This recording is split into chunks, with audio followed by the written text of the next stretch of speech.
Welcome to the Unstoppable Recording Machine Podcast, brought to you by Ibanez Guitars and Basses.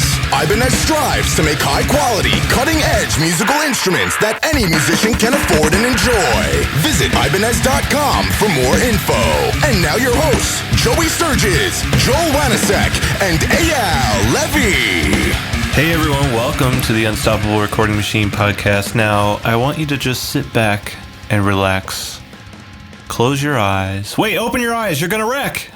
Well, you might be listening to this episode while driving a car or running on a treadmill. This is our 200th episode? 200th? 100th episode? I don't know. I can't remember. We've done so many damn episodes now. Can we go back to that trans thing? No, again? It's 2 years. Oh, okay. 2 years. My bad. Yeah, we just had our 100th episode a few episodes ago. It feels like 200, though. It does. And now I'm putting out an open dare for anyone listening to, because you're probably, I don't know, if you've been here from the beginning, high five, thank you, you're awesome. But if you're a newbie, I dare you to go back and listen to every single episode, because then you'll be a genius. Cool. Episode over. That's it. So Episode Crit Monday. That person you keep hearing that who hasn't been introduced, that's Josh Newell joining us, because you were actually the first interview we had on the podcast, but you didn't get released immediately, but you were the first person we spoke to, and you also did the 1 year anniversary. Now you're on the 2 year anniversary, and now you're in a special club. Yeah, so let's talk about amateur hour here. I'll start. So I missed the first clap there, by the way. I was doing something else and you guys counted down. So I just want to address amateur hour, because you would think that after 2 years and stuff that we would never have technical problems. But you would think, but no. So, all right, so you got hosed by Pro Tools. Yeah, literally like 10 minutes ago, we had... Josh's computer was not loading Pro Tools. No, it was more like 40 minutes ago. 40 minutes ago, wouldn't load Pro Tools, right? You had to reinstall the drivers? Avid just randomly... Well, my laptop crashed, my tower crashed, then Avid was trying to randomly install some driver that I didn't need, and then Pro Tools wouldn't launch, and I was on the verge, I was unzipping the installer file when I thought to try one more thing, and that finally worked. But even when it finally opened, it was trying to launch U-Control for my fader pack that I don't have hooked up at the moment, so... Amazing. And then Joel's Cubase messed up. Now, hold on. I'm going to put an asterisk next to this here, because this is a special mess up, because this one has really never happened. Okay, I just built a really sick new computer. I mean, it's pretty damn fast. I had the computer nerd team in the room, and they spec'd out like all the parts for my budget. And I got a really badass PC. You know, it should be able to handle something as simple as like recording, right? So, you know, got it going, hit the button, pop in. I'm like, hey, you know, anniversary episode, I'm going to be Hollywood today. I'm going to go into my other office with all the cool lighting and the candles and shit and the incense, and I'm going to sit down and drink tea, and I'm going to relax and have a little bit of fun podcasting instead of staring at a screen and screaming at it the whole time. I'm going to, you know, chill out. So I'm like, yeah, I better check the audio, and I look over, boom.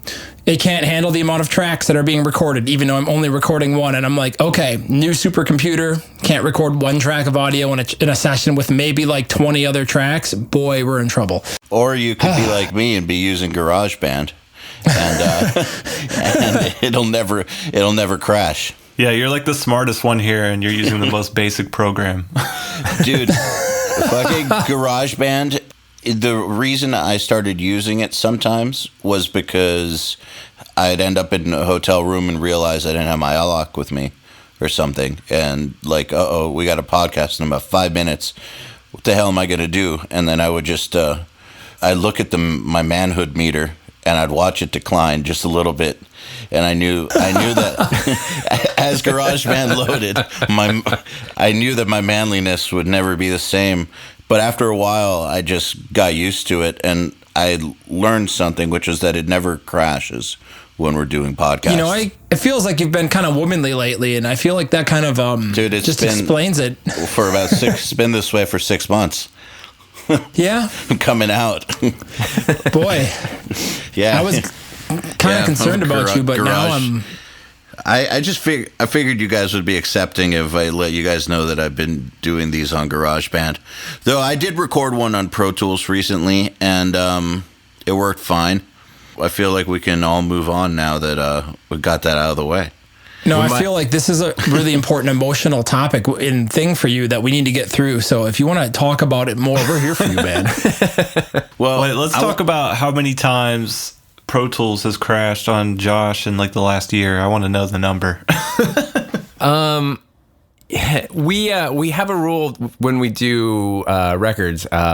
For those of you listening, well, I just came off a Linkin Park record that we spent almost a year and a half on. So we have a rule that we kind of establish the rig at the beginning of the session, and the only time we're allowed to update OS is if we take a break. Like if everybody takes a week off for Christmas, okay, we can update OS, we can update versions, just because that gives us a week to kind of sort bugs out. But I don't even know. It was at least, I mean, I'm sure it averages out to maybe 2 or 3 times a day across the four. I mean, that's across the 4 rigs that we were running at all times. So to a degree that Mike Shinoda actually tweeted at one point, oh, this record would have been done 6 months ago if Pro Tools would quit crashing. And since most general music fans don't know that's a joke, I kind of will follow the Linkin Park subreddit every once in a while just to see what the fans are into. And there was serious discussions about how Pro Tools was ruining the record and why don't we have backups? Like nobody took it as a joke. It was really, really kind of funny. The internet has a way of just taking things and running with it. It's kind of fun in a way. Like you say something and then, I don't know, one particular scenario that rings a bell in the last couple of months was somebody was calling me out on the forums because they thought the whole 4K April Fool's joke that we did last year was real. And like this guy was like really pissed at me and he was like just thrashing me and I'm like, dude, it was a joke. And he's like, oh. But people believe it's real. I mean, I'll cut 4K out of guitars every once in a while, but yeah. Yeah, because fuck 4K. It sucks. Cut it out of everything. So, all right. So, year and a half, that's like the kind of story that I grew up seeing on bands' documentaries. It's like the Metallica documentary of them going to the studio for 9 months or 10 months doing the Black Album. You don't hear about a year plus in the studio anymore. I mean, yeah, I would imagine most bands don't have that kind of budget, especially since now that we're not tracking in analog and you're editing faster. Actually, let me throw, like, having nothing to do with that, if you guys out there haven't seen a year and a half of the life of Metallica, definitely check out the at least the first video, the making of. Oh yeah, that's how I got into recording. I mean, we were discussing Metallica earlier before we all got our computers working, but that documentary was I was such a Metallica fan, I got it. That documentary was the first time I realized you could actually record music for a living. Dude, how many times do you think you've seen it? I would say probably at least 50. Dan, I've seen it I think so too. Probably 15 times or so. Oh yeah, it's a prerequisite. I mean, any recording video that came out back then, because there wasn't anything where you could watch somebody else in the studio, you had to watch at least 10 times, just in case they like had a secret microphone that you didn't know about, or you caught that little fader ride right there, and you're like, oh, that's a sample, got it, figured it out. It was like a big deal. I recently rewatched it because I got drunk and decided. Like, how was it? It was good. The new Metallica songs were out. I was drunk one night. I'm like, man, Metallica's great. And then I realized I didn't have Cliff 'Em All or a year and a half on DVD. I only had them on VHS. So I got on Amazon and they were at $10 each. So I bought and rewatched, I at least rewatched like the making of album 1. And it was kind of fascinating. Like, oh, he was using this mic and he was doing this. I mean, that studio is half a mile from my apartment. And I interviewed for a job there when I moved here in 2001. And it looked exactly like it did in the Nothing Else Matters video. It was awesome. Wow. Did you learn anything from watching it? Was it still badass? Because I never watched it. I guess as someone who records, I've never seen it. I've seen it as a teenage fan. There wasn't a ton. There's also that Ultimate Albums video on it that I got as well. There's some weird Neumann mic, and I can't remember what it's called, that they use on the snare that Jay Rustin and I were trying to figure out what it was one day. And I don't remember what it was because it's some kind of side address mic that lays across. Yeah, I got it on Gear Sluts. I found it. I don't remember what it is, but somebody in Gear Sluts knew. Oh, what's his name? I'm drawing a blank. Kurt Ballou was using that recently. Oh, okay. Saw it on Instagram. Yeah. I mean, there wasn't the video doesn't really. The video is obviously focusing more on the band and them being funny and them making the songs than anything technical. So there wasn't anything that really, really jumped out. Other than it made me glad that we don't edit on tape anymore. It's still pretty awesome. Yeah, I feel like I should watch it again one of these days. The one thing actually that most jumped out was it's one of those making of videos, and they were playing one of the songs. They pulled up some guitar part, and they're like, "Oh yeah, we didn't use that in the final version." And James is like, "Oh, I don't even remember that decision being made." And they're like, "Oh, you were probably at Star Garden," and they all started laughing. Which, to get that, Star Garden is a strip club another 2 miles up the street that the studio's on. It's like the diviest, scummiest place. Where I once played a Hurricane Katrina benefit show with one of my bands years ago, but I was like, I know what place they're talking about. Like, I get that reference. Wow. I wonder how many references there were like that people like me just totally missed. Probably quite a few, because I definitely missed that one. Yeah, I had no idea. But they do bring a stripper in at the end. Yeah, probably from Star Garden. Wasn't it like right after the mastering gets done, or was it sometime in the middle to relieve stress? I believe it was sometime in the middle to relieve stress, because that got mixed down at what is it now? It's A&M now, or no, Tenson now. It would have been A&M at the time. Okay. Well, all right. So back to Linkin Park. So do you guys, besides the you have the OS rules, are there any other rules going into a session that long? I mean, for as far as the technical stuff goes, they always kind of left that to the engineers. But the way every album kind of works, like there are some rule sets. There's some stuff with band privacy and security and stuff like that. But as far as from a technical aspect, usually we feel out kind of the direction the band wants to work in before they go in, and then they kind of give because they've self-produced the last 2 records, so they kind of let me and the other engineer know. This other guy, Ethan Mates, they let us know what they want to do, and it's kind of our job to track down the amps and the equipment and all that. So, I mean, I guess the software rule is kind of ours, and that doesn't really get messed with. We try not to change computers either. The band actually has their own Pro Tools rig that we bring from studio to studio. But this record we changed. We moved when we went to Sphere Studios. We had to change actual computers and do a whole bunch of rig cloning. But no, there's not really any hard and fast rules other than the OS one. Just because you don't want, if you're in the 9 months into a record and there are 40 plus songs on the table, you want to make sure you can open and play any of them at any time. So that's more like a stability thing. We would sometimes do Pro Tools updates if we found something was more stable, but that was really about it as far as like these are our rules from a technical aspect. Okay, so this past year, you've definitely been in the cave a bit, so I don't remember when we talked about this. I've been in the cave too, so our conversations tend to happen late at night and sporadically.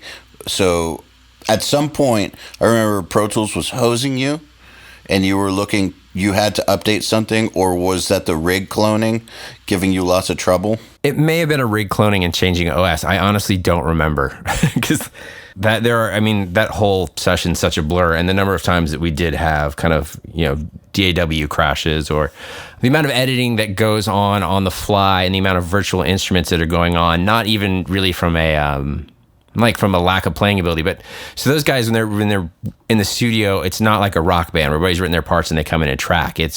We set up stations, so like you can literally track any instrument you want. There were 3 different pianos, 2 different drum kits, bass amp, all these guitar amps, all these guitar pedals, synth controllers, and so somebody, they're not coming in with the songs written, so it's really more like you're making a pop track or hip hop track when you're working with them. Like, oh, hey, today let's see what happens if we change the key of the whole song, and you're having to do like a massive amount of editing. So, I mean, the software crashes would be, we have this 120 track session that we are now pitch shifting and time shifting, and we have to figure out what's going to get replayed and what's going to get reprogrammed and what MIDI is going to get rebounced. So there are probably like a good 10 times that I bitched to you about the computer crashing or software hosing us, I'm sure. I mean, I think I had 2 UAD cards die doing that record. Like there were kind of a lot of problems. So that's awesome. So Yeah, really awesome. All right. So there's this scenario you just pointed out, which is you guys have a song you've been working on, and someone says, we're going to switch the key of the song. Mm-hmm. So what happens next? And how long does that take? And what happens next? Run us through that. It depends on who suggests it and when. There's the main control room Pro Tools rig. There's my edit rig, because I'm technically hired on as the Pro Tools editor, but that's supposed to be my primary function. But the other engineer and I have been friends for years, and the way it works is just kind of whoever's in what room ends up doing that. Like if you're in the room and someone wants to get a guitar, you're now getting a guitar tone, and the other guy's going to go edit. But it would depend. Like, oh, I want to hear what this song sounds like pitch shifted. Sometimes it'd be let's hear it real quick. You do a bounce and just do a quick dirty shift. And then if they really want to do it, you either sit down and take the time to do it, or somebody takes it to an edit rig and then spends the rest of the day, pitch shifting each part and figuring out like, all right, well, there's going to be too many artifacts on that and it has to get replayed. Oh, okay. So, if like you have a virtual key line or a virtual string part that's coming out of contact, then you obviously just move the MIDI. But if it's the guitar part, like, all right, well, we're going to have to redo this guitar. But then some of the guitar parts are more like a texture thing where it's a bunch of crazy pedals and a specific thing. And that you can kind of get away with moving because it doesn't have to necessarily sound like a guitar once it's been shifted, if that makes sense. Okay, so there was some re-recording involved. Yeah, there's a lot of re-recording. I think by the end of it, we had 3 or 4 3-inch binders of just notes on tones and settings for everything for every song if we needed to go back. 3 or 4 binders per song? No, 3 or 4 binders total, but like those big 3-inch binders, which fortunately we finally ended up getting a really good assistant, so that definitely made it easier. There were a few points where we would go back to a tone. I don't know if anybody heard the last time I was on. Our assistant was terrible at the time. There were a few songs where we would try to go back and just the notes weren't there, and we'd kind of have to recreate it. You mean former assistant? Yes, very former assistant. So did we talk about the former assistant on the 1-year anniversary or the first time around? Well, he was on his way to being a former assistant at that point, and we were talking about how he was failing at life and wanted to work at Pizza Shuttle. So okay, so since Joey suggested becoming a genius and listening to all 112 or 15 episodes over the next week, check out the Josh Newell episodes where we talk about his soon-to-be former and now former assistant as a good example of what not to do. And I'll recap it real fast in regards to, I started out as the band's assistant engineer, ended up their Pro Tools editor and engineering for him. We've done multiple records. This last record, the kid we had just never caught on. Like just did not get better. And we finally got rid of him, and we were able to get our assistant from the previous record back. He'd been doing some post work and was going back to college for some computer programming classes, and was between semesters. So we coerced him to come back. He killed it. We went to a new studio that's open here in LA that was really kind of looking for a new lead assistant. They liked him so much that as soon as Linkin Park wrapped, they offered him a job there. So he's now their head assistant. He's doing, I actually just saw him the other day. He's doing the new over at Sphere? Yeah, he's the new head assistant at Sphere. He skipped everybody that they had working there for a year. And he's currently assisting Jay Rustin on the new Stone Sour record. And they just love him. He's getting great pay. Everybody was super stoked that he came back. So being a good assistant thing. Sometimes it's worth it to skip school. Yeah. Well, he was just back in school because he's like, I don't know what I want to do. So I'm going to take some computer programming classes. So now he's an assistant again. But that dude will be engineering soon, I'm sure. By the way, how gorgeous is Sphere Studios? It is beautiful. You guys should look it up. I actually used to work there. It was owned by Linda Perry for a number of years. It was called Kung Fu Garden. And I worked with Linda for a couple months there. And it was still a crazy nice facility, but and this isn't talking trash on anybody, but she was just the real creative type, and they didn't really have a tech to maintain things. So you're working on this old Neve board that was actually Motown's board when they moved to LA. So you'd be banging channels to try to get them to work and all that stuff. It was a really kind of a frustrating room, and now everything works all the time, and it's gorgeous. It's really, really nice studio.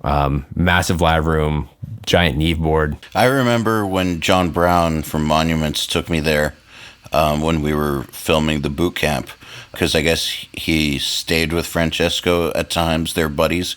Francesco Camelli is the owner, and they were almost done building it. And I remember going there and being like, this is one of the most beautiful things I've ever seen in my life, studio-wise. Every single detail has been planned out design-wise. Yeah, it was very meticulously put together. And it doesn't, you know how some fancy studios have that Hard Rock Cafe vibe? Like, you know what I'm talking about? Like, Hard Rock Cafe vibe. I actually worked at Hard Rock Cafe when I was in college, so yes, I know exactly what you're talking about. you know what I'm saying? They're like Planet Hollywood or Hard Rock Cafe, and they have like the Motley Crue tour jacket or something, like framed. You know what I'm saying? So it's not like that at all. It's like a gorgeous spa or something, kind of. There actually used to be a hot tub in that studio at one point before he took over. So yeah. So when Linkin Park was at Sphere, did they take over the whole building? No, we just had the main A room booked out. The B room, the A room is the tracking room with the Neve. The B room is like a mixed room, and then there's a bunch of little production suites. So there would be, I mean, it was cool. There would be people through, and I'm sure some of you guys like have heard the new Linkin song at this point, and it's kind of a little bit of the direction that the record went. They brought in some co-writers just to try co-writing with some pop people for the first time. So it was interesting because we would run into people. The writing was kind of more toward the front of the album, and then they figured out how they wanted to flush all the songs out. So we would actually run into songwriters at Sphere working on other sessions once we were really kind of working on the songs. But it was cool to be making a rock record in one room, and then you'd come out and like, oh, CeeLo's here and hanging out. So, because a lot of those rock studios, when you do those rock records, like it's just all dudes that know each other and rock dudes that hang out versus, you know, like the guy from Gnarls Barkley or whatever. But yeah, we just had the main tracking room, but in that regard, you know, we had an edit bay, and then we completely changed the lounge into the DJ studio. So there's a bunch of modular synths and turntables and stuff like that. Okay, so I was just curious how you would have gotten the stations done, how you would have set them up all in one room. Oh, right, yeah. Lounge was one of the ISO booths was mine, and then main room, obviously. Dude, when you're on a project for that long, do you get cabin fever or anything, or like not? I don't mean to say that it's bad, because obviously that's the kind of gig that people work their whole lives to achieve, but like still, I know that when I'm on a project for a really, really long time, there comes a point where you kind of hit a wall or like something. So just something mental happens. Do you get that at all? Yeah, and that definitely happened. I mean, the thing that was weird for us is the engineering crew is guys in the band. When you're working that long, guys in the band would take vacations, but they're not all taking a vacation at the same time. So you're not really getting a break. And we got it kind of worked out where, you know, I fortunately didn't live that far away from the studio. So if I had to, like, if there was something that came up that couldn't get rescheduled, I could pop out and pop back in if it was a slow day. But yeah, there was definitely some cabin fever. I mean, we had a week off each Christmas, and then beyond that, the only trip I took out of town was due to a death in the family. So it was, I had a week away, but it wasn't like it was a vacation week, you know? That's intense. Yeah. And the other thing that got weird was one of the guys there are a couple guys in the band that are usually in the studio more than others. One would come in about 9 or 10 in the morning, and he would leave around 6 or 7. But the other guy that would do a lot of work would usually come in around 3 in the afternoon, and then he would work till maybe 10 or midnight. And then they would have work they wanted done after that too. So everybody kind of understood like how brutal some of the hours were getting, and things got worked out where, you know, the engineers would start kind of working in shifts. Like I would, you know, other guy would come in early, and then I would come in later in the day, and I would stay later or something like that. I mean, everyone was kind of fortunately very cognizant of it, but yeah, it's even on the best of sessions, like it got, I actually realized like the first week I had off after the record, it was kind of weird being around my friends and my wife again during the day, and just it was weird. It was weird. Like, not that I didn't see them throughout the course of the whole recording thing, and you know, we fortunately also take weekends off, but it was just, it almost felt like I had to get reacclimated into society just because I'd been talking to the same 5 or 6 people every day for a year and a half. I mean, just the fact that you said we got a week off at each Christmas. Yeah. Like, you're talking about the same record. Yeah, just think about that for a second. I did get a 4-day weekend when it was my anniversary. That got set up. But it was, yeah, the other breaks were for Christmas. And like I said, one of those Christmases, they decided to kind of update the computer. So yeah, the band wasn't in, but we were still kind of in part-time, just making sure all the rigs worked. Man, that's a crazy schedule. I'm just thinking about some of the records I've done, and I'm sitting here like, I go crazy sometimes after like 2 or 3 weeks with a band. I remember one time I had a band in for like let's just say 5 or 6 weeks. And I remember after like 3 weeks in, I was like, hey guys, you want to just fuck off for the day? And like, you know, we'll set the assistant in the other room and, you know, those guys can go work on guitars, but we'll go down to like the card shop and regain our 12-year-old Magic the Gathering skills and become nerds for a day or something. We got to do something completely radically different than what the hell we're doing because we're all burning out. And they were like, yes, please. So I can only imagine, you know, what month 6 or 9 or 12 or, you know, would be like. The last full record I did was that Intronaut record where we tracked the entire thing in 4 days and then did, I think, 2 days of vocal overdubs and reamp some stuff because we had a little too much amp bleed on a couple guitar parts. And then that was it. So to go now we're talking like a 1 week album to a year and a half. And usually Linkin records. And that album sounds killer, by the way. Thank you. I love the way that Intronaut sounds. Thanks. I appreciate that. This is my 4th Linkin record, I think. And, you know, there was one that we did that took 2.5 years, but it took 2.5 years across. It was not a solid 2.5 years. I mean, they would go on tour and come back, and we'd work for 3 or 4 months and come back. But this was a nonstop, and I've never done that before. And this isn't saying anything bad about the band or anyone I worked with, but I would never want to do it again, I think, because for me, and they were self-producing, so in that regard, it was good that I wasn't the one having to keep like the freshest of perspectives at all time. Like I'm not making the command decisions, but I definitely burned out on a lot of songs. And you know, they would ask for feedback because you're working with them, and there would be days where you would just finally, you know, in a being honest with your client type of thing. It's like I don't know if that's better or if I like that more just because it's new. I mean, that was a problem I was having. So, like I said, fortunately, I wasn't in charge of making those final calls, but. I definitely don't suggest you guys make a record that way if you can help it.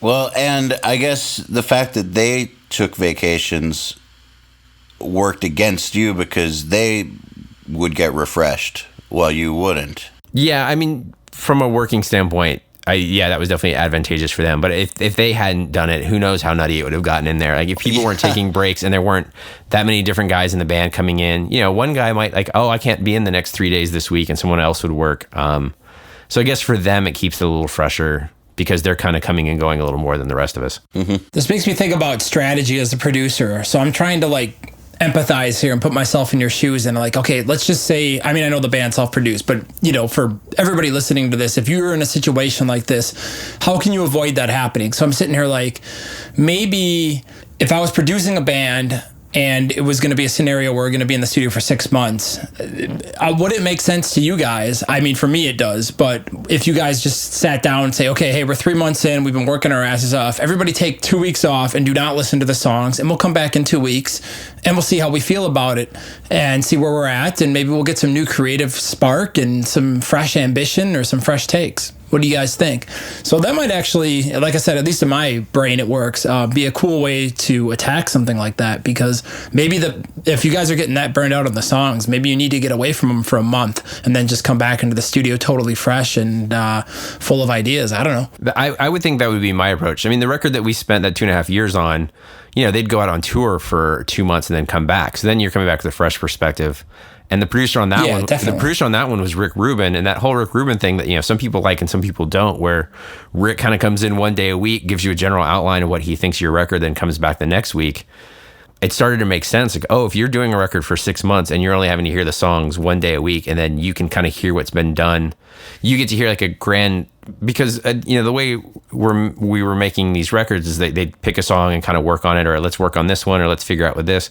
So from Rick's perspective, coming in once a week, he gets to hear the end product of all that changes and isn't invested in, you know, if you're the guy that spent all week like working on this one song and it's just changing little by little every day, and yeah, maybe it's different after a week, but you're going through incremental changes and you're really, really involved with it and really invested, you may not have that perspective. So yeah, and emotionally too, that's another thing that happened. Yeah, the whole thing made me understand Rick Rubin's approach a little more. Yeah, people can get emotionally invested in a song too, just because, oh man, I love this part. This is my guitar part. You know, it can't be taken out. And the producer walks in, you're like, dude, that part's shit. We got to cut it. Try doing this. Do it up an octave, but change 3 notes, and it'd be way better. No, I don't want to try it, man. You know what I mean? Like all kinds of crazy stuff like that can happen too, where a musician just totally immerses in it, or even, you know, as a producer or whatever, if you've had some decent writing on the album, you can lose perspective pretty fast. I've always thought that the Rick Rubin method is brilliant. Like, I know some people talk shit about it, but it's always made perfect sense to me. Like, he's the boss. Boss isn't supposed to get involved in the nuts and bolts. He's supposed to make the big decisions. And Well, how it's just can like he mixing. make them? Yeah. You know, you're mixing the song, you're 5 hours in, you're like, yeah, this sounds really badass, and you put it down and you send it to the band, you come in the next morning, you hit play and you're like, shit, really? Oh man, my bass is way off, my kick sucks. Like, what the hell was I thinking when I EQ'd those guitars? Damn it. Well, we would on the record this time we kept a going Dropbox of everything that was getting worked on. So even the people who couldn't make it into the studio for a few days, they could always see what was getting done. And as it got farther in, some of the guys like, you know, I used to really like this song and I don't really like it anymore. And I'm not sure if I'm burned out on if there's something missing. So they would go back to an older version of the song, listen to that, and then kind of come in and go, you know, because as every time somebody works on a song in a session, every song starts out like song title 1.0. And then song title 1.1, and then usually the initials of who worked on it. It's like if I got handed a song and they're like, oh, can you chop the drums on this? You know, it would come back, song title number 3.7 JN. And they could be like, all right, well, Josh cut the, like, we know who the last person that worked on it. We can ask them what they did. So he would go back, and one of the guys in the band would go back in the Dropbox, like, you know, version 1.4 really has a thing that we don't have on version 2.4, and I'm not sure what it is. Let's go open version 1.4 and listen to it and see if it's apart, or if we changed tempos, or did we do a structure change or an arrangement change that's killing it. So they kind of, I guess in that regard, by being able to jump back to prior versions of the songs, they could kind of pull the Rick Rubin move on themselves, where they could look at it from a bigger gap of time versus, oh, I worked on this today and yesterday and the day before. They could, oh, what was this like, 10 days ago, and what was good about it then that had me so excited that I feel is not there now. But that's a good strategy too. Like, save everything just in case you want to reference it. Yeah, I think by the end we had full 2 terabyte drives. Yeah, I was about to say, how big did that Dropbox get? I think we had a 1 terabyte Dropbox. I don't know how much of it got filled, but I know that there were multiple times throughout that was one of the downsides of the session too. Like, all right, we've now filled out the 1 terabyte drives that we thought would handle this record. We've got to move everything over to 2 terabytes. And, when you're running 3 or 4 rooms at once and you're having to synchronize all the drives and you have safety backups and offsite backups, like now we have to move, this set of 10 drives all over to 2 terabyte drives while continuing to work. That all got, like, there was a lot of note keeping involved, and that all got really messy. Jeez. And then technology increased, so 4 terabyte drives came out. Yeah. So how does the note keeping on that compared to recall sheets in analog world? It depends. A lot of the guys in the band actually like writing stuff down, or, there's always the email chain. We set up a couple Google documents where we could, or we'd have a spreadsheet of the song and what needed to be done on it and who they were collaborating with on it and who wanted to move this and what the suggestion was. So that kind of helped. Or we would just keep like a going notebook. And we also kept like the dummy going notebook and when we started, I was keeping it because I couldn't trust our assistant at the time to keep notes right. But later our good assistant took over, where you're just keeping a going tab of what you did in the room during the day, just for a quick, Tuesday, this day, all right, we worked on this song, and we tracked the guitars, and this song, and we did vocals, just for a quick, if somebody came in like, man, what day was it that we tracked guitars on that song? Like, you can kind of flip back through it too. So it was a combination of like high-tech Dropbox, Google Drive, all that stuff, and then just super low-tech, like, oh, we have a notebook with notes and some notepads. So but that's where it helps to have a good assistant, because actually the week I was out of town, because of the death of my family, I asked, that's when we still had our bad assistant, and I asked him to keep notes while I was gone. Just like kind of write down the song titles and what they did every day. And I came in and looked at his notes, and it was just all this random stuff scribbled on one piece of paper with no dates. And one of his notes was, Josh tuned vocals on this song. And I was like, oh no. I was like 2 time zones away. Like, how did I tune vocals on that? So that was one of, How long after that did you replace him? I think that was toward the end. That was when it was just like, all right, this guy really is not getting anything right. How do you get that wrong, though? Like, Josh is not at the studio. How did Josh tune vocals? Like, very carefully. What? I think, God, that's the kind of thing that would set me off. I did snap at him, and that was one of the things that would make me mad about him was I would get mad at him, and I don't like getting mad at the people I work with. So I would snap Yeah, at it him, and then sucks. I would get mad at. It's like when my dog does, or one of my dogs does something that they know not to do, and I yell at them, and then I feel bad because the face they make that I'm yelling at my dog, and then I'm mad at them for not doing. Like I'm now mad at them for making me yell at them, and now because I now feel bad for having yelled at them. I'm sure what happened was someone's like, oh, these vocals need to get tuned. Like tell Josh to tune them, and it probably got written down wrong, but. Yeah, I guess I should stop harping on the old assistant. But so to answer your question, notebooks and then actual paper copies, photographs of things, and then Google Documents and Dropbox, all kind of going at once. That sounds very similar to what we've got going at URM. We use the hell out of Google Drive, spreadsheets, documents, all that. It's invaluable. Also, I think we spent a few $100s on marker boards. Just so that there could be kind of marker boards up in the studio where you could kind of keep track of what was going on. Because at one point we literally had 80 songs, not fully fleshed out, but 80 songs that had been written and a vocal and a basic music track done for. So at that point, like it kind of helped to have like a visual representation of all the song titles. Man, I should have bought stock at Dollar Tree. I would have killed it. Sounds like just the act or the discipline of keeping up with the session was a huge part of the effort. Like, forget all the music. It just sounds like just the session itself, the maintenance, the upkeep, all that was an effort unto itself. Well, and I think I touched on this when you guys had me on one of the other times. Obviously records like this don't get made very often. Like bands just don't have that kind of budget and don't really have that kind of time. But the other thing with like Linkin Park is kind of one of the flagship artists for their label. And I'm sure this goes on when Metallica makes records. It definitely happened when Avril Lavigne made a record. Like it's kind of it's a big business. Like, or even their touring thing is like a big business. And I think if you watch that Metallica documentary, Some Kind of Monster, where they talk about just banning Metallica, they're like, oh, this isn't a corporation in and of itself that employs a bunch of people. So you're dealing with that with Linkin. Like it's not just the engineers. Like it's weird. It's not just making a record. It almost feels like what I would imagine kind of like launching a video game or something like that would be like, because they have their own management team and they have a very involved street team and they have their own kind of in-house. They do their own in-house management and their own in-house promotion.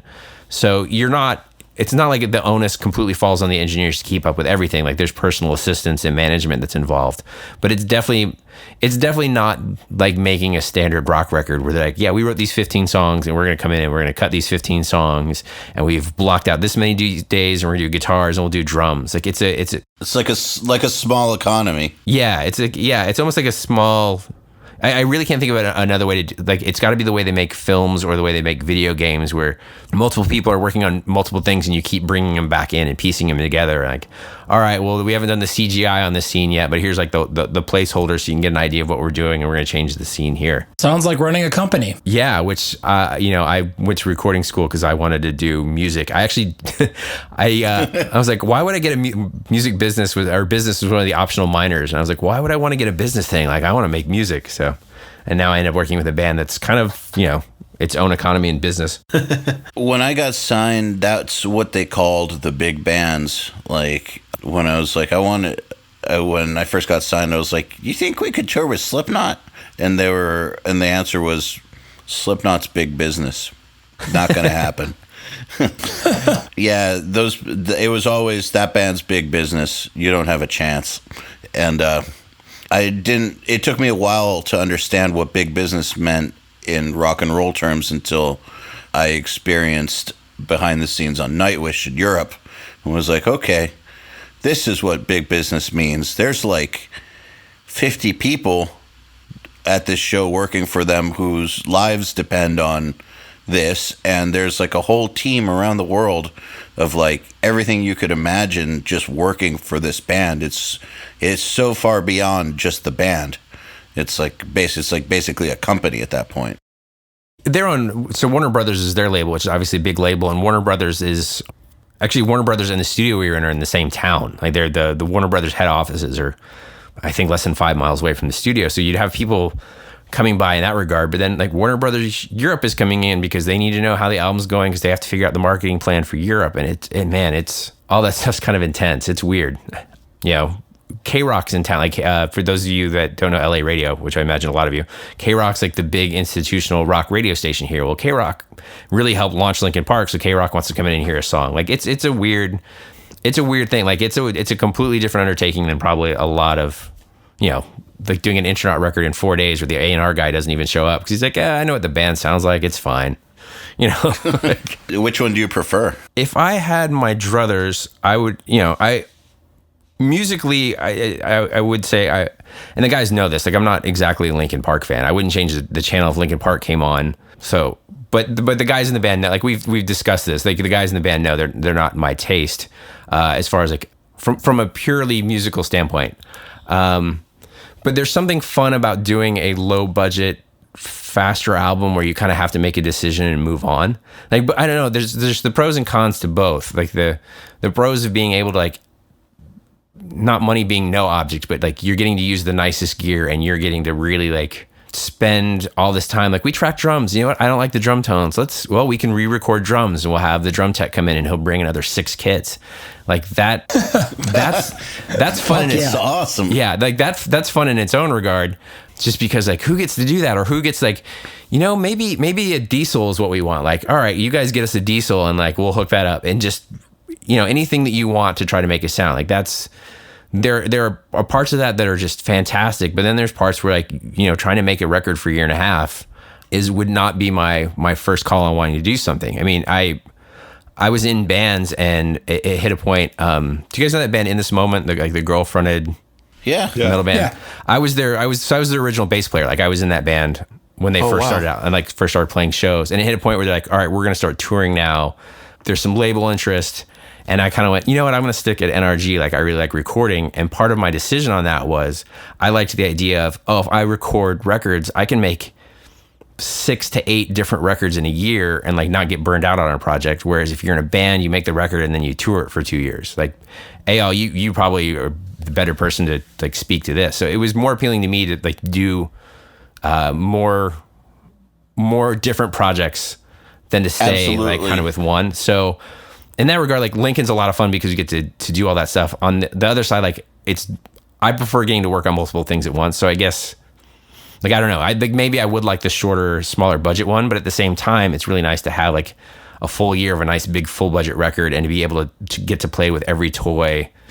Like, oh, let's use 251s as our overheads, and we have 2 $30,000 microphones for our overheads for 6 months because they had that at the studio and you're a paying client, versus calling everyone I know to borrow microphones because you only have this much money for a studio and you're having to like, you know, plug holes in their equipment deficiencies. So I don't know that I have a preference. I'm glad that I get to do both, basically. Like, I'm glad I get to do a big long record like that, and then that leaves me the option of kind of being able to do some stuff where like, oh, maybe there's not as much money in this, but it's fun, and I know that like I can still put food on the table and, you know, feed the dogs and the kid and all that stuff. So when you did like Avril and stuff, was it a similar sort of thing? Like, you need something, boom, you got it? Yeah, I mean, I actually I worked with Puff Daddy very briefly right before this Linkin Park album started, and it was kind of a cool thing because he brought back all the guys that did the Notorious B.I.G. records. But that was a weird session in the regards they were really willing to throw money at anything. And they brought in a guy, and he was like, you know, I have kind of an idea for this song. And the studio we were in had a bunch of production rooms. And like, all right, well, cool. Go down and we'll tell the studio manager that you want another room and just tell us what you want. And the guy's like, all right, well, let's rent congas. Let's rent a tambourine. I'm going to need a bass, like 3 guitars, because the guy played a bunch of instruments. And they just sent out for all this and booked the other room down the hall. And we're like, all right, now let's do that on, like, this guy has an idea. Like, let's drop thousands of dollars into pursuing that idea to see what he comes up with, because it might be amazing. So obviously Puff Daddy records don't get made every day either. But so it's crazy that it's cool for someone to go like, I have an idea and I want to see it through and I need to get all this stuff and it's expensive. And for someone to go like, yeah, go ahead and go for it and let's see if it works. But it is weird because just most records aren't like that. But at the same time on that session, they're like, oh, engineers have to buy their own lunch because we kind of need to keep the budget in line. It's like, oh, really? Amazing. I guess I'm used to fighting about the number of drum heads that are going to be purchased. for the session. Like, yeah. I want to change once every 2 songs, and they're like, no, can we do it every 3 or 4? Those are the fights, not can we rent this many instruments for your idea? Yeah. The real question is, did you win that fight? What fight? was the fight? Oh, the drumhead fight. The 2 to 3 versus, or 3 to 4 versus 2. I typically would win the fight because I would end up just paying for some drum heads out of my own pocket if I needed to. I was hoping for a good story, but there's no good story. The story is I wanted the drums to sound good, and if the band wouldn't do it, I would do it. I could feel the animosity in your voice, and I was just like, this is going to be good, and it wasn't. No, I mean, I felt bad because some of the dudes in these bands really wanted to, but they were just flat broke. It's not and the label was not sending them their food money. So, like, they're flat broke. They don't, even if they wanted to spend their food money on the drum heads, they don't have their food money. And I just felt really, really bad. And, I mean, I know that I was making, like, way more than they would ever see from that album in royalties. And not that I felt like I should get paid less or anything, but I just felt bad, and I wanted the drums to sound good, so I paid for the rest of the heads out of my own pocket several times. I can sell you some drum samples that sound pretty good if you want to fix that problem next time. Thank you. Thank you. Just I'm here for you anytime, buddy. Thanks. Wait, so you guys have never paid for stuff out of your own pocket for projects? Occasionally. I mean, I'm a big stickler for guitar strings. I get really pissed after some guys go by the song, but for me, it's always like, at least the brand that I buy, which are like the Ernie Ball Super Slinkies. Those are the ones that I like. I think about an hour and a half, they kind of lose that spank. There's just like this certain thing, somewhere around an hour and a half, hour 20, hour 40, somewhere in that 20-minute window, it's time to restring. And, when you're recording real bands, they can afford it most of the time. When you're recording bands that suck and you're like, suck financially, they don't have any money. I shouldn't say they suck. There's some really, really good vocal bands, but, we'll call them starter bands, baby bands. They come in, they're like, you're like, oh shit, you didn't set up your guitar. Oh man, you've got a Strat and you want to get brutal ass metal tone and with stock pickups. Fuck. Okay. Here, use my guitar. I'll restring it for you. It's okay. I'll eat the $5. You know what I mean? Like, it matters. It depends. If the band's got some good songs and some potential and you want to impress the client, sometimes you do need to invest a little bit of money because it shows that you care. And I feel like that's a good long-term residual client builder. What about you? I've paid for a ton of stuff. I have my own bass rig that I basically bring for every recording session, just because I hate dealing with bass players that are just like, oh, I have this Ibanez that sounds pretty good. And I'm like, it doesn't. And if you guys use Ibanez, it's like cool, and I'll use them. But I'm like, all right, if we're gonna use your Ibanez, like we're gonna use I have a couple like nice amp pegs.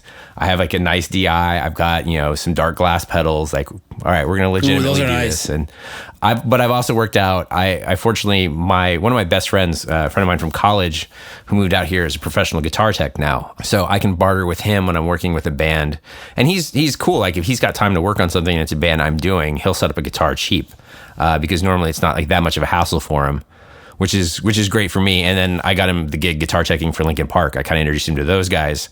So in that regard, like I can every once in a while if I have to lean on him, like, hey, remember that time I got you that really high profile client gig?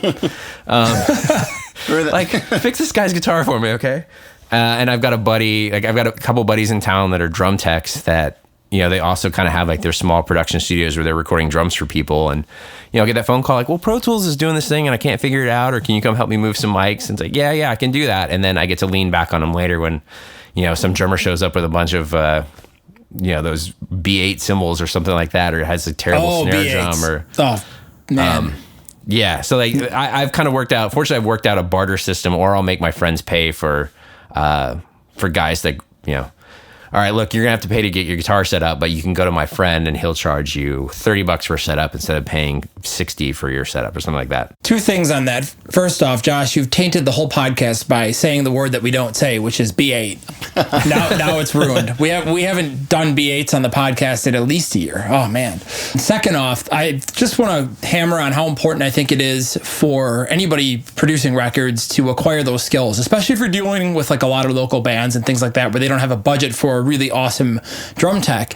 It's extremely important to know how to set up a guitar, for example, because if a band walks in the studio, and even if you don't have a bunch of good guitars in your studio and you just have a really small basic setup, they walk in with their guitar, you got to get the best tone you can out of their instrument, right?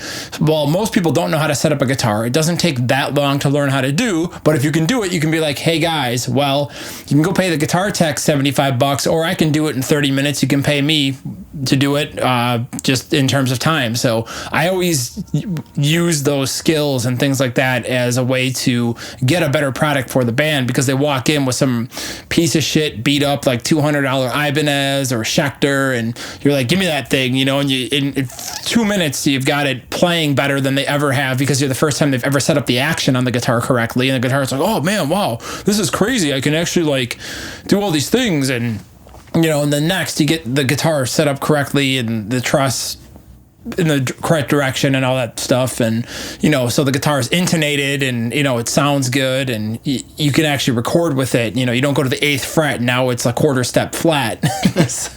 So it's good to have those skills. Same thing with tuning drums and things like that, like understanding how a drum works and how to tune it. You know, you can really save your ass on a lot of lower budget sessions, or even good sessions, but sessions without you know, like the band, I don't know, just if you don't want to hire a tech and you want to be cheap. In the upcoming drum course, the URM one, Joel, you weren't there, so I'm going to tell you guys about something we filmed.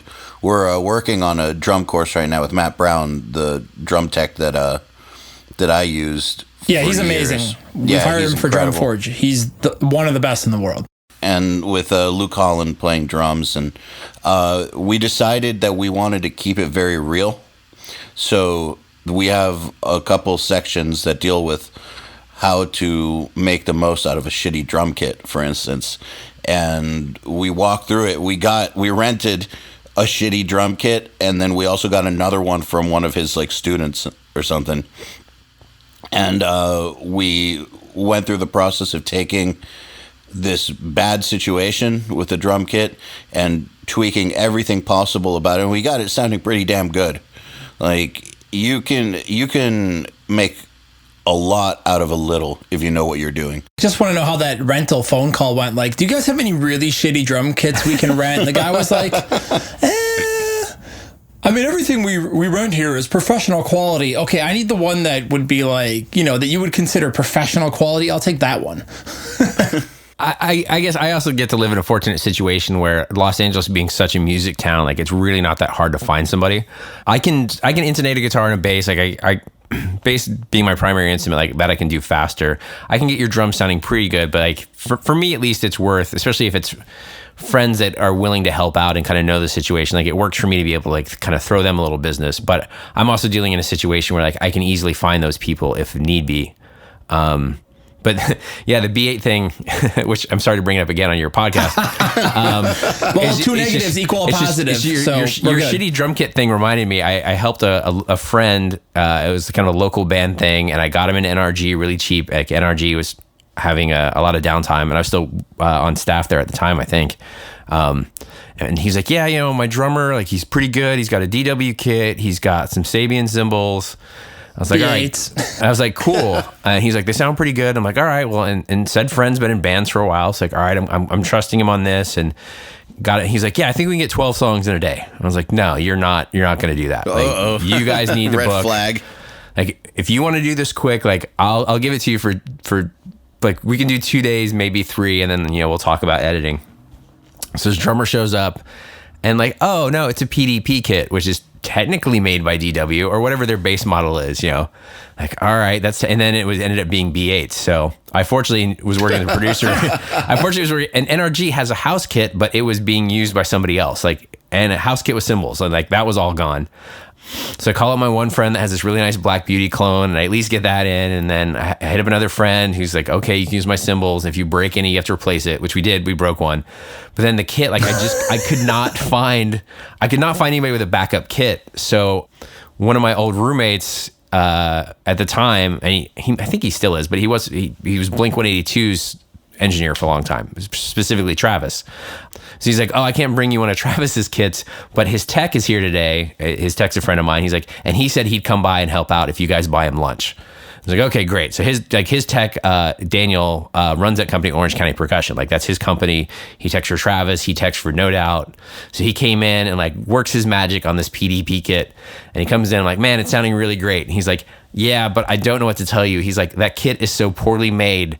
Like, by the time he finishes 2 songs, it's going to be completely out. And like, I just can't be here all day. So even like getting somebody that can work magic on a rough kit, it's still like, just find somebody that has a nice drum kit, guys. Like, it's really worth. But I agree. To that drummer's credit too, the next time I worked with him, like, he really like tried hard. And at the end of the day, he was like, how was it? And I was like, man, your kit's bad. Your cymbals are really bad. Like, I'm gonna have to edit this a lot. And I worked with him again 2 years later, and the dude went and bought like a nice kit, and he went and bought nice cymbals, and he took drum lessons, and he still wasn't amazing, but he at least put the time in on it. Well, I just thought of a great idea. So every month we have the Nail the Mix competition, right? So we sit down, all these subscribers, they mix. The winner gets some pretty awesome prizes. We've given away some pretty expensive stuff, and some of the companies that we've partnered up with have really delivered the goods. It's been pretty cool. But man, we should give away a pair of B8s, I feel. That's a great idea. That'll be like the April. It's like a challenge. Like, here's your present. Now figure out how to make these sound good. Or whoever like loses or gets like last place, we'll send them a whole set of B8s. Send them B8s, and the grand prize is like a crankhead or something. There was one song in that tracking where he cracked one of the nice cymbals, and we had to, like, I forget what it was. We just didn't have an option. We had to put up one of the B8s while one of the other guys, like, it was the last song of the day, because the drummer's like, all right, well, go in the morning and I'll buy a replacement cymbal. And like, he didn't even use it that much through the song, and I didn't end up mixing it. Brian Virtue did, but like, I can listen to the final mixes and I know which song it is, because you just hear him playing around the kit, and just every once in a while, there's just one cymbal that you're just like, fuck, that is the worst sounding thing I've ever heard. And there was just no workaround for it at the time. It's just suddenly it sounds like one of those, those kits that they have at like Best Buy or like Walmart. Yeah. My thought with B8s is they sound like that when you watch those Captain America movies and he hits something with a shield. Like, that's got to be some Foley guy like waving a B8 around or something. Oh my God, Josh, if you ever want to do Drum Forge, Josh Newell with just record only B8s, we'll put it out. Just a cymbal pack, no fucking shells, no bullshit, no multi-samples, just one clean shot of a B8 done on like $32,000 worth of overhead microphones. Yeah, I'll call it Sphere and we'll go over there and like B8 it out. Like, it's the only best sample fucking package B8 you've ever heard. You can't EQ out there's nothing you can do to make this sample pack make it sound good. We'll come up with some algorithm that if you EQ it, it'll automatically cancel it, so it will intelligently detect. Our programmer's really fucking good. He'll make an algorithm that intelligently detects whatever EQ move you do, and will immediately do the opposite. So you just get that beautiful B8 tone. The sample pack's all B8s, and then it's the snare drum from the first Korn record. Like, it's that snare, it's the St. Anger snare. The kick is the kick from the new Metallica now, singles. hold on. I'm going to fight you on this. I actually I'm being serious about this. No one thinks I'm serious, but I actually like the St. Anger snare. I may be the only person in the world. I can see it as a blended sample, others, but not a standalone. I look at it like this. Okay. We've had a few guests like it. Okay. It sounds like shit, but it sounds like really well recorded shit. I can't explain it. Like they tried really hard to make it sound like crap, and it's a really annoying sound, but it sounds really good. I can't explain it. Like, when I listen to it, I'm like, man, that's a pretty good raw recording, even though it's like a final product. I'm just like, it's just mic'd up nice. I don't know. I just like how it sounds. I think it sounds good. There's also a certain kind of like, fuck you that it has to it. I can't explain it. Like, maybe it's an oppositional defiance thing with me. I'm one of those people where it's I think that's what it is, because it's a horrible sounding snare. I just like it. I wouldn't use it on any other record, but there's something about it that's very pissed off. I can't explain it. No, that makes sense. Yeah, I was gonna say, like, I think a lot of records are meant to be like I don't know, stand the test of time and be played over and over again or something like that. But if you kind of just run that record through once, it it does have this vibe where it was just like they set up and they played and then they were done, and you just like listen to it once through. Kind of has like that pissed off, like, Yeah. here's all our songs and we're really mad and that's it and we're done. And I wouldn't jam it over and over again, but it's like kind of cool as like a one-time listen. I guess Yeah, I gave it that one listen in 2005. Yeah. I'm gonna Never listen again. to it after this podcast. It's like, hey, I'm too lazy to even put my fucking snare wires on, so fuck you. I'm just gonna hit this piece of shit because I'm Lars Ulrich and I can. I do kind of like, and this is actually something I wanted to bring up because I'd seen it like, because I'd seen it come up on the threads every once in a while on Facebook. I tend to lurk the pages more than I comment, but every once in a while, like a production will come out and people will really be commenting on like, oh, do you like this song? Like I remember when the new Baroness came out and people were kind of like, oh, I don't know about this. And for me, it was like, oh, it's a Dave Fridman and that's kind of his thing. Like he makes those weird sounding records, or even the new Suicide Silence stuff with like Ross Robinson. Like I really love Ross Robinson as a producer. He makes some of my favorite records with bands that I don't even normally like. Like I don't like At the Drive-In per se, but Relationship of Command is amazing. And like, you know, the Korn records he did and the Slipknot records he did the best two Slipknot records. Like I don't think there's any contest on that whatsoever. And that first one sounds terrible. It really does. Like the first Korn record, that snare drum sounds like crap, but like I kind of got nostalgic for it the other day and listened to it. I was like, man, that snare is awful.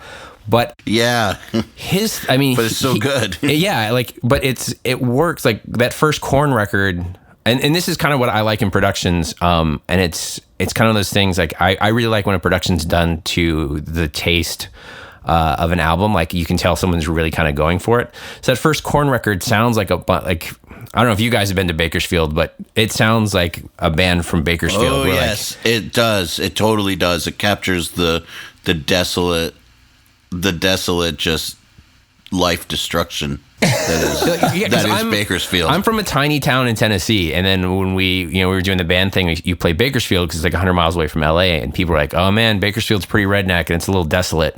I was like, I'm from like the KKK started where I went to high school. Like I've been in like some redneck places, and I got up there and I was like, wow, this is completely different, and I completely get Korn now.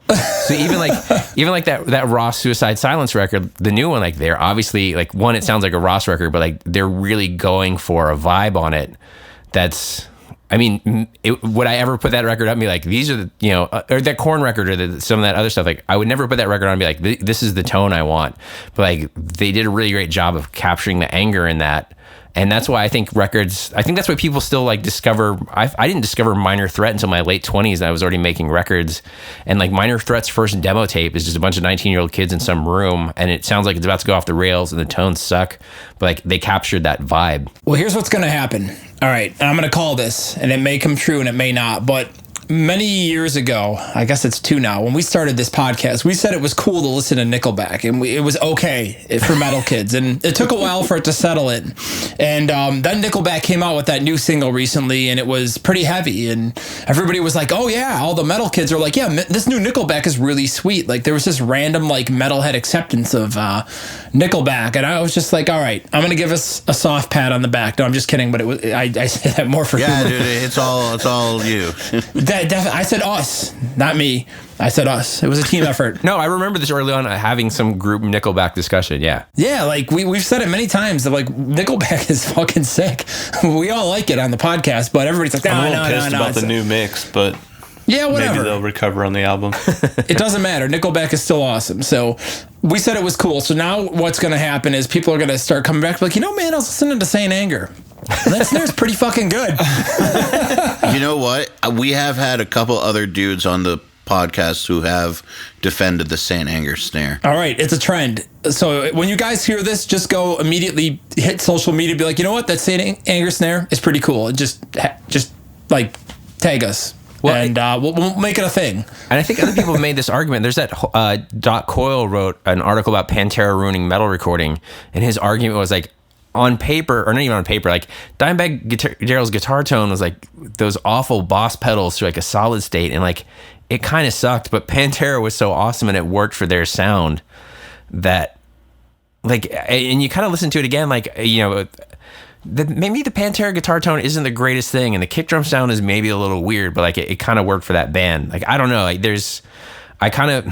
after coming off the Linkin record, and I started like just trying to listen to music that inspired me when I first got into doing production again, and like, or what inspired me when I first got into music in high school. At that age where we were discussing earlier before we were recording, like, 13 and someone introduces you to Metallica or something, kind of going back and listening to those records and trying to recapture the vibe. Like what about it made me like those? And that's when, the Korn and all that stuff came up. And like, I don't know, there's just an energy on that. And somehow like kind of the production not being perfect really works in favor of a lot of those records. And I was never one of those punk rock kids that was like, Black Flag forever. Like I didn't really get into like Bad Brains and Minor Threat until way after. But I mean, if you put on the first Bad Brains record, it is so heavy and it doesn't sound good, but it's so, or if you're younger, like it's like that first Slipknot record. That first Slipknot record is so good, but if you really sit down and analyze the tones, like it doesn't sound good, but like they captured the vibe on that. It's one of the best shitty sounding record. Maybe it's the best shitty sounding record. Isn't that amazing how that's actually a thing? It's the best worst sounding record. Yeah, like that's what I like about Saint Anger. It sounds like shit, but I love how it sounds like shit. It does it so well. This is shitty, but it's good shitty. Yeah, it fucking sucks, but it sucks in like the best possible way. It's really elegantly put together. Supposedly that first Slipknot record is actually just the end of tracking rough mixes. Because when I started NRG like a billion years ago, and we were trying to get, this isn't a problem you have very often, to get like old reels of 2-inch out of the vaults, like to get labels to take them, we had DATs of Slipknot mixes. And I kind of asked about it, and I guess at one point they were talking about having Jay Baumgartner, who owns the place, who did like Papa Roach, Alien Ant Farm, a lot of that stuff, Evanescence, having him mix it. And this is, I never asked Jay about this. This was just what I was told by other employees, but supposedly Ross found out and like came to the studio and took the tape so that Jay couldn't mix them, because he's like, no, you have to put out the rough mixes. Like this is the vibe. And I mean, the dude was right. That record went platinum at a time that no band like that was going to go platinum. I remember touring with the band that played after Slipknot on that first Ozfest where they exploded. Mm-hmm. They were called Puya. Oh yeah. Yeah. We didn't tour with Puya. We toured with the band that they became, but because they changed their name basically, and got rid of the horn section, but they had to play after Slipknot every single day on that one Ozfest where they said that it broke up their band, that it was they would be moving like 2,000 units a week, and then Slipknot would be moving like 10 to 15,000 units a week, and they were just crushing everything. They were like, so the crowd would be insane for Slipknot, and then Puya would come on, and it would be like crickets, and basically it traumatized them. It traumatized them and like ruin their band. Hey, either a band reacts or they don't. I mean, that's a really important thing with bands. If it comes out and it just doesn't react, then you can't force it. Well, they were doing well. They were slowly growing, but I can concur, or I can empathize that if you go on stage after a band that just savages the crowd and you're not quite on that level, it's demoralizing. I think we had to play after Behemoth once. Oh, man. On Ozfest. Oh, I'm sorry. Like, I don't know how it worked out weird. Like, they weren't a revolving band. They had like a set time slot, and my band was revolving. But however, due to something that happened one day, somehow we played after Behemoth. I don't know if it was because they had to duck out early to go do something, or who knows. But man, that was traumatizing.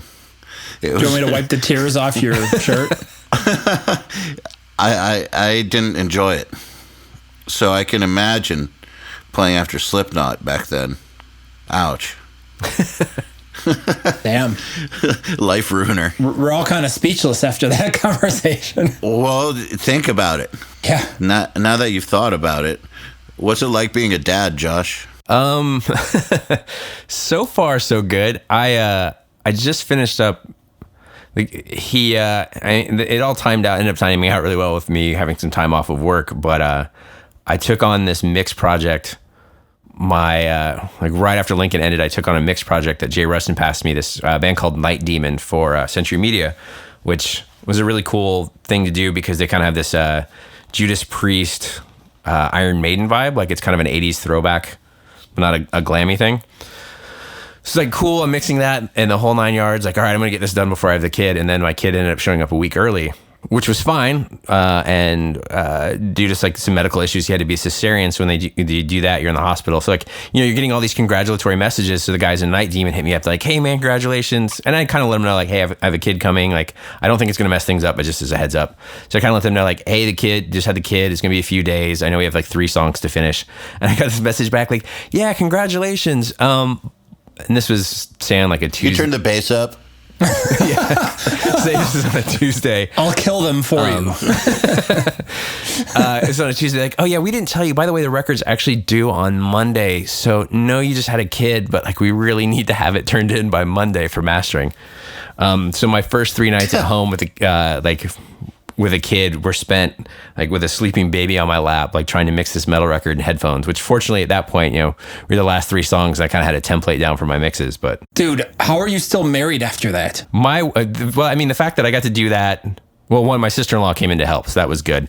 But I got to hand, like my wife's just a trooper. I mean, she put up with me being on that Linkin record for a year and a half. Like it was, a year and a half of barely seeing each other, cause she has a day job. So, I mean, I guess I'm still married. We'll see. I don't know.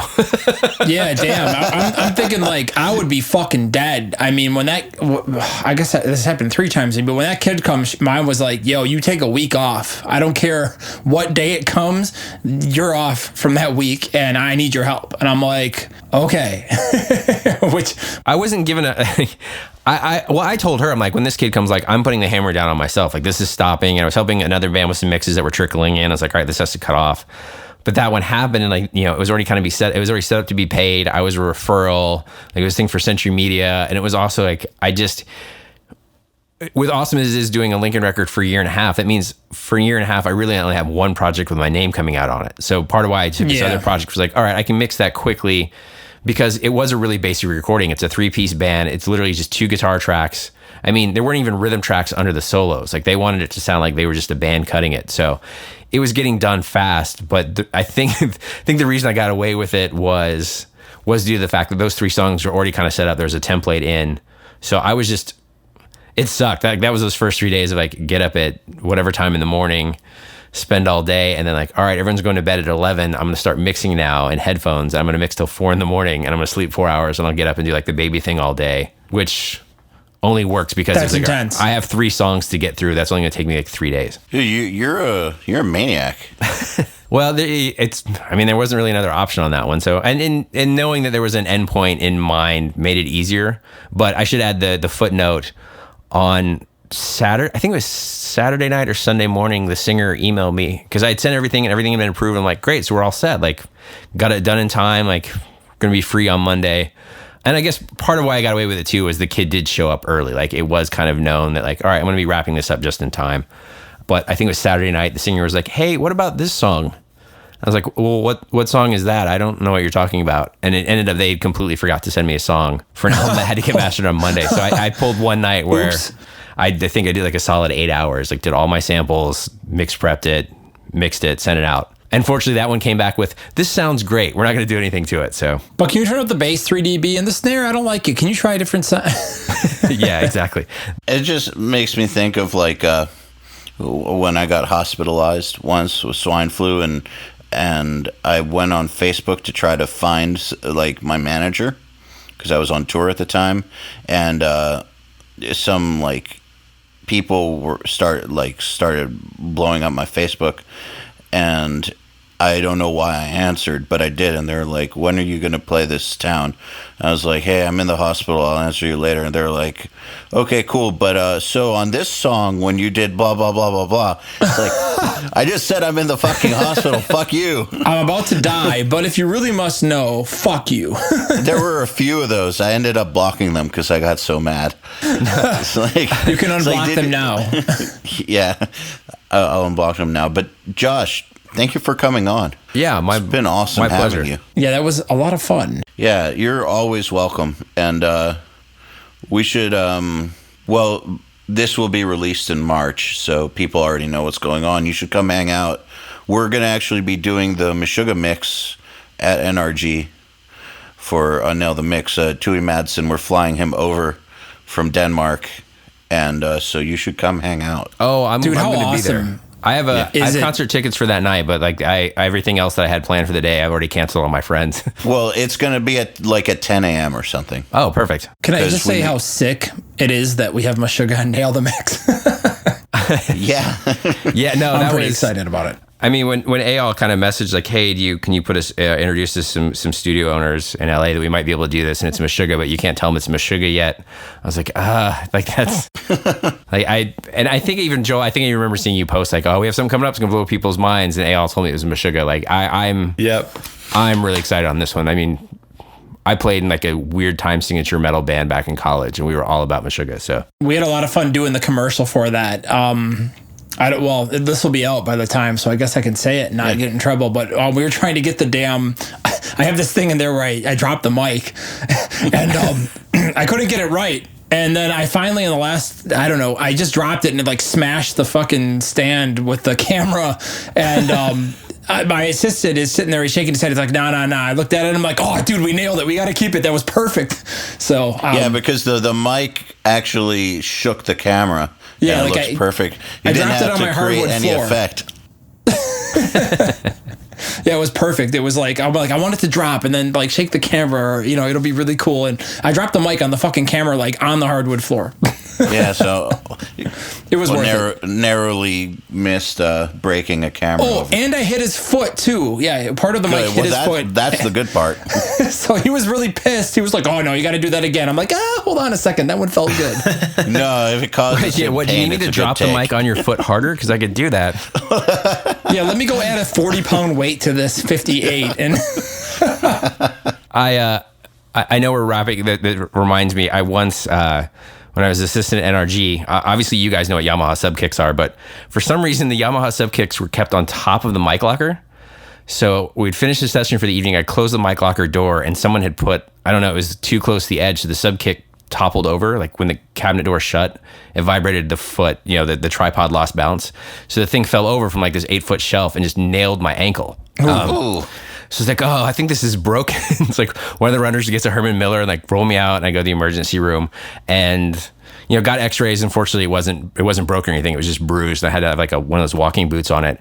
But trying to explain to the company's like workers' comp insurance that I like trying to explain to them, like, all right, so what happens? So a piece of musical equipment and you have to explain what it is. I'm like, well, it's a drum, but there's a speaker in it, but it works as a microphone. And I just Google sub kick. I spent like 45 minutes on the phone with this person, and they couldn't Google it for some reason. I spent like 45 minutes on the phone with this person, like trying to explain my way through what a Yamaha sub kick was, why it fell on me. And then of course their next question is, well, how many hours do you usually work in a week? Which when you're, working sessions at a studio. Yeah. But I'd completely forgotten about that. Like, yeah, I had a sub kick fell on me and then I had to explain to workers' comp how you can injure yourself having a microphone fall on you. Battle stories.